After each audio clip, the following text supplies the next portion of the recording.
உத்தமபாளையத்தில் தேர்தல் களப் பணியாளர்களுக்கான பயிற்சி வகுப்பு 28ஆம் தேதி காலை முதல் நடைபெற்று வருகிறது.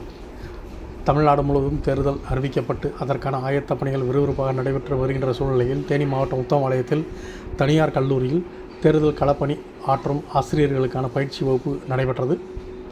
தேர்தல் வாக்கு மையத்தில் புரியும் பணியாளர்கள் தாங்கள் செய்ய வேண்டிய பணிகளை எவ்வாறு செய்ய வேண்டும் என்பது குறித்தும், வாக்களிக்க வரும் பொதுமக்கள் கொண்டு வருகின்ற ஆவணங்களை சரிபார்த்து எளிய முறையில் அவர்களது வாக்குகளை பதிவு செய்வதற்கு எப்படி கையாள வேண்டும் என்பன குறித்த பயிற்சிகள் வழங்கினர்.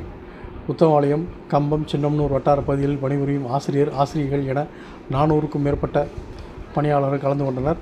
உத்தமபாளையம் வருவாய் கோட்டாட்சியர் மற்றும் வட்டாட்சியர் உள்ளிட்ட ஏராளமான வருவாய்த்துறையினர் பயிற்சி வகுப்புக்கான ஏற்பாடுகளை சிறப்பாக செய்திருந்தனர்.